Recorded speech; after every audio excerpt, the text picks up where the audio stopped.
Hello friends, എല്ലാവർക്കും Kerala kitchen ചാനലിലോട്ട് സ്വാഗതം. ഇന്ന് നമ്മളിവിടെ തയ്യാറാക്കാൻ പോകുന്നത് ഗ്രീൻ പീസ് കറിയാണ്. ക്രീമി കോക്കനട്ട് പൗഡർ ഉപയോഗിച്ചുള്ള വളരെ ടേസ്റ്റി ആയിട്ടുള്ള ഗ്രീൻ പീസ് കറി. നമുക്ക് റെസിപ്പിയിലോട്ട് കിടക്കാം.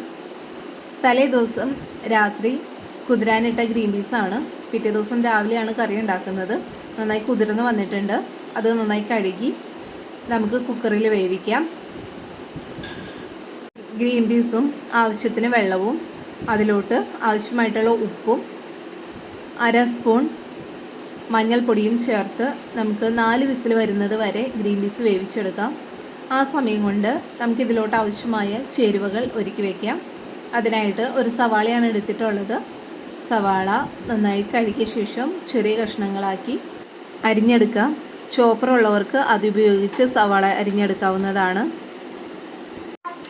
ഉള്ളി ചേർക്കാൻ ഇഷ്ടമുള്ളവർക്ക് ഉള്ളി ആയാലും ഇതിൽ ആഡ് ചെയ്യാവുന്നതാണ്. ഉള്ളി അതിനനുസരിച്ച് കൂടുതൽ എടുത്താൽ മാത്രം മതി. ഇതുപോലെ ചെറിയ കഷ്ണങ്ങളാക്കി അരിഞ്ഞെടുത്താൽ മതി.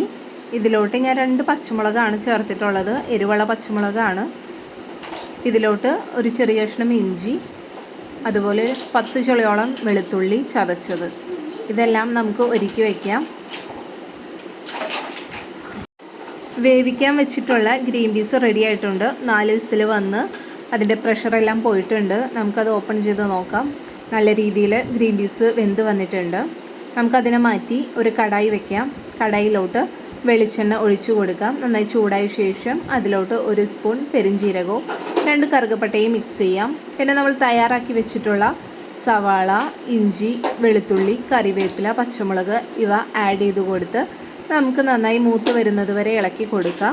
അതിലോട്ട് 1/2 സ്പൂൺ മഞ്ഞൾപ്പൊടി, 1/2 സ്പൂൺ മല്ലിപ്പൊടി, 1/2 സ്പൂൺ പെരുംജീരകപ്പൊടി, കുറച്ച് മസാലപ്പൊടി ഇതെല്ലാം ആഡ് ചെയ്യാം. ആഡ് ചെയ്ത് നന്നായി ഇളക്കി കൊടുത്തുകൊണ്ടിരിക്കാം. ഇതിലോട്ട് നമുക്ക് വേവിച്ച് വെച്ചിട്ടുള്ള ഗ്രീൻ പീസും അതിൻ്റെ വെള്ളവും ആഡ് ചെയ്ത് കൊടുക്കാം.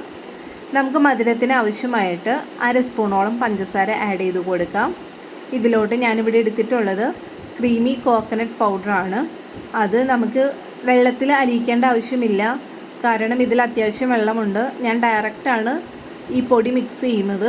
ആവശ്യത്തിന് പൊടി മിക്സ് ചെയ്ത ശേഷം നമുക്കിതിനെ നന്നായിട്ട് തിളപ്പിച്ചെടുക്കാം. നന്നായിട്ട് ഇളക്കി കൊടുത്ത് നന്നായി തിളയ്ക്കുന്നത് വരെ വെയിറ്റ് ചെയ്യാം.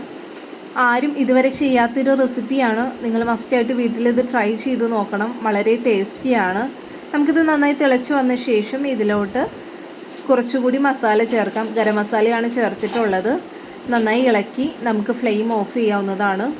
വളരെ ടേസ്റ്റി ആയിട്ടുള്ള ഗ്രീൻ പീസ് കറി ഇവിടെ റെഡി ആയിട്ടുണ്ട്. നിങ്ങളെല്ലാവരും ഇത് ട്രൈ ചെയ്ത് നോക്കണം. ഇതുവരെ ചെയ്യാത്ത ഒരു പുതിയ റെസിപ്പിയാണ്. നിങ്ങൾക്ക് എൻ്റെ ഈ റെസിപ്പി ഇഷ്ടപ്പെട്ടെങ്കിൽ എൻ്റെ ചാനൽ ലൈക്ക് ചെയ്യാനും ഷെയർ ചെയ്യാനും കൂടെ സബ്സ്ക്രൈബ് ചെയ്യാനും മറക്കരുതേ. ചോറിൻ്റെ കൂടെയും പുട്ടിൻ്റെ കൂടെയും അപ്പത്തിൻ്റെ കൂടെയും എല്ലാം പോകുന്ന ഒരു കോമ്പിനേഷനാണ് ഈ ഗ്രീൻ പീസ് കറി. എല്ലാവരും ഇത് മസ്റ്റായിട്ടും ട്രൈ ചെയ്ത് നോക്കുക.